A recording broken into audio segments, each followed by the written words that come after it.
लातूरमध्ये अवैध दारू विक्रीच्या विरोधात नागरिकांनी एल्गार पुकारलाय। शिवपूर गावात धाब्यावर अवैध दारू विक्री केली जाते।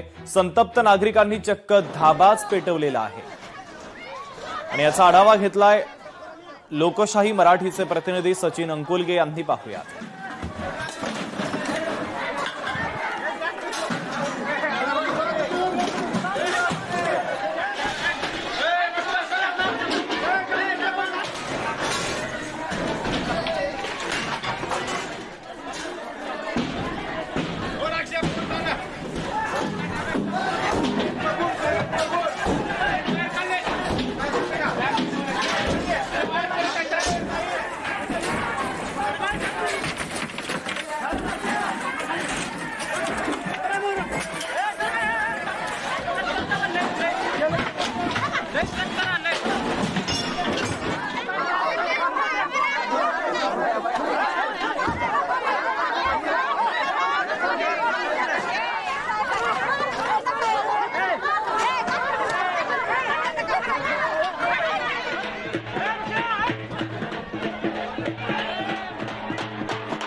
अवैध दारूच्या विरोधामध्ये जे आहे ते लातूर जिल्ह्यातल्या शिरवानपाळ तालुक्यातील नागरिक जे आहेत ते या ठिकाणी आक्रमक झालेले आहेत आणि शिवपूर गाव जे आहे शिरवानपाळ तालुक्यातलं या पासून 1 किलोमीटर 2 किलोमीटर वरती जी धाबा आहे त्या ठिकाणी अवैध देशी दारू या ठिकाणी विक्री केली जात होती असा या नागरिकांचा आरोप आहे आणि नागरिकांचा उद्रेक जो आहे तो या ठिकाणी आपल्याला पाहायला मिळालेला आहे।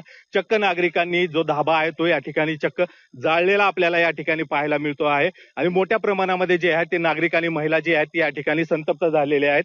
जर पाहायला गेलं तर आपण पाहू शकता की रस्त्यावरती पूर्ण नागरिक जे आहेत ते रस्त्यावरती उतरलेले आहेत। पाहायला गेलं तर या ठिकाणी पोलीस प्रशासनाला जी आहे ती या ठिकाणी घेराव घातलेला आहे। अनेक वेळा तक्रारी करून सुद्धा पोलीस प्रशासन सुद्धा याकडे दुर्लक्ष करत असल्याचा आरोप जे आहे ती इथं नागरिकांनी केलेला आहे। महिला जे असतील ती या ठिकाणी संतप्त झालेले आहेत आणि नागरिक सुद्धा जे आहेत ते या ठिकाणी संतप्त झालेले आहेत। गेल्या अनेक वर्षापासून जे आहे ती या धाब्यावरती जे आहे ती या ठिकाणी अवैध दारू विक्री या ठिकाणी होत असल्याचा आरोप जे आहे ते नागरिकांनी केलेला आहे आणि ही दारू पूर्णपणे बंद करावी आणि इतर शिवपूर गावातली सुद्धा दारू बंद करावी अशी मागणी जी आहे ती सध्या आता या नागरिकांकडून केली जात आहे।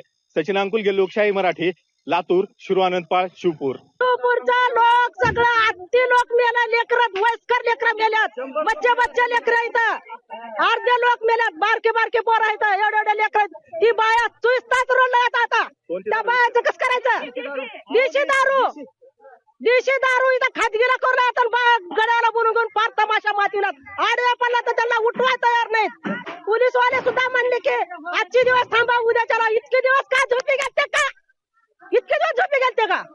आज लेकरं बाळाचे मायबाप मरून गेल्यात। माझ्या घराचा उद्धार झाला, माझ्या लेकरांचा नोकरी सोडून देऊन त्या दारू मध्ये जिरायला माझं लेकरू।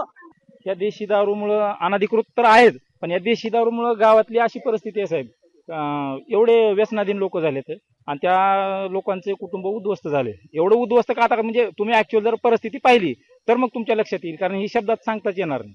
एवढी परिस्थिती म्हणजे विदारक आहे।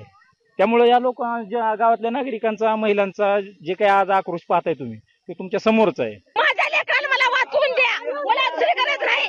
माझ्या लेकरा मला वाचवून पाहिजे आणि दारूचं बंद केलं पाहिजे। मला इथून 7 लाख रुपये